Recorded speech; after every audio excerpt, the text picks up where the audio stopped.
এই মুহূৰ্তত দিবলৈ লৈছোঁ ডাঙৰ খবৰ। যিসকল মানুহৰ ই শ্ৰম কাৰ্ড আছে সেইসকল মানুহে ভিডিঅ'টোত ক্লিক কৰিছে যদি অনুগ্ৰহ কৰি ভিডিঅ'টো স্কিপ নকৰি প্ৰথমৰ পৰা শেষলৈ চাই থাকিব, কিয়নো ই শ্ৰম কাৰ্ড লৈ আহি গ'ল ডাঙৰ আপডেট। যিসকল মানুহৰ ই শ্ৰম কাৰ্ড আছে সেইসকল মানুহেও লাভ কৰিব চৰকাৰী PMAY ঘৰ।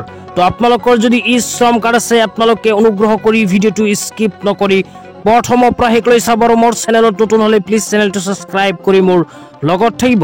তো বলক ভিডিঅ'টো আৰম্ভ কৰি এতিয়া আমি বিস্তাৰিত জানি লওঁ যে ই শ্ৰম কাৰ্ড লৈ নতুনকৈ কি আপডেট আহিছে, লগতে ই শ্ৰম কাৰ্ড থকা কোনবোৰ মানুহে 2024 চনত লাভ কৰিব চৰকাৰী ঘৰ।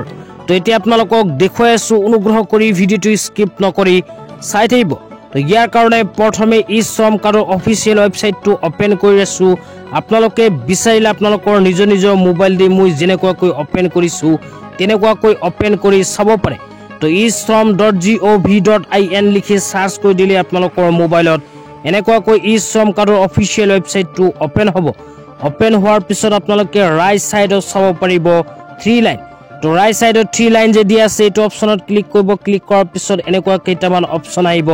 ইয়াৰ মাজৰ পৰা স্কিমছ যে লিখা আছে 3 নম্বৰত স্কিমছ অপচনত ক্লিক কৰি দিব। ক্লিক কৰাৰ পিছত এনেকুৱা অপচন আহিব। অহাৰ পিছত সোশিয়েল সিকিউৰিটি ওয়েলফেয়াৰ স্কিম যে লিখা আছে এইটো অপচনত আপোনালোকৰ ক্লিক কৰি দিব লাগিব।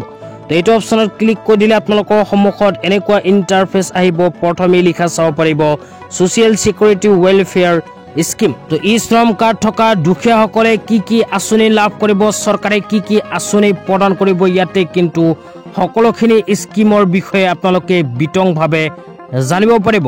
তো স্কিমবোৰৰ বিষয়ে যদি আপোনালোকে জানিব বিচাৰে তেন্তে স্ক্ৰল ডাউন কৰি তলত আহিব। তো স্ক্ৰল ডাউন কৰি তলত আহি আপোনালোকক চৰকাৰী ঘৰ প্ৰদানক লৈ কি আপডেট ইয়াতে আছে আপোনালোকক জনাইছো। অনুগ্ৰহ কৰি ভিডিঅ'টো স্কিপ নকৰি চাই থাকিব।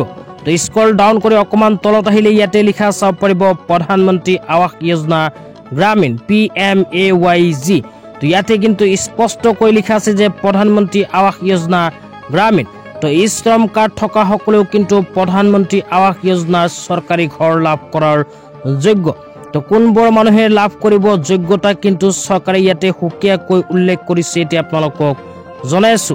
তো যোগ্যতাৰ ভিতৰত প্ৰথমেই কৈছে ভাৰতীয় নাগৰিক হোৱাটো বাধ্যতামূলক।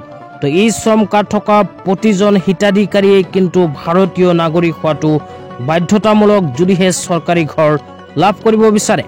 তাৰ পিছত কোৱা হৈছে শ্ৰমিককে ধৰি যিকোনো পৰিয়াল। তো শ্ৰমিকৰ পৰিয়ালসকলে কিন্তু লাভ কৰিব চৰকাৰী ঘৰ। তাৰ পিছত কোৱা হৈছে য'ত 15 পৰা 59 বছৰ বয়সৰ ভিতৰত কোনো সদস্য নাথাকে। তো যিসমূহ পৰিয়ালত 15 পৰা 59 বছৰ বয়সৰ কোনো পুৰুষ সদস্য নাই সেইসমূহ পৰিয়ালেও কিন্তু লাভ কৰিব চৰকাৰী ঘৰ। তাৰ পিছত আৰু লিখা আছে যিকোনো পৰিয়ালৰ কোনো বিশেষভাৱে সক্ষম সদস্য আছে তেওঁলোকেও প্ৰধানমন্ত্ৰী আৱাস যোজনা গ্ৰামীণৰ অধীনত সুবিধা লাভ কৰাৰ যোগ্য। তো যিসমূহ দুখীয়া পৰিয়ালত কোনো শাৰীৰিকভাৱে সক্ষম সদস্য আছে সেইসমূহ পৰিয়ালেও কিন্তু চৰকাৰী ঘৰ পোৱাৰ কাৰণে যোগ্য।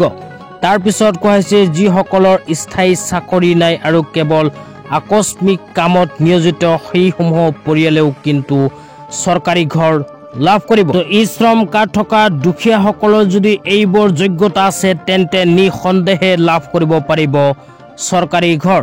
তো চৰকাৰী ঘৰ লাভ কৰাৰ পিছত কিমান টকা প্ৰদান কৰিব লাভালাভৰ ভিতৰত কোৱা হৈছে সমভূমি অঞ্চলত 1,20,000 আৰু পাহাৰীয়া অঞ্চলত বসবাস কৰা সকলক 1,30,000 টকাৰ আৰ্থিক সাহায্য প্ৰদান কৰিব চৰকাৰী ঘৰ বনাবলৈ।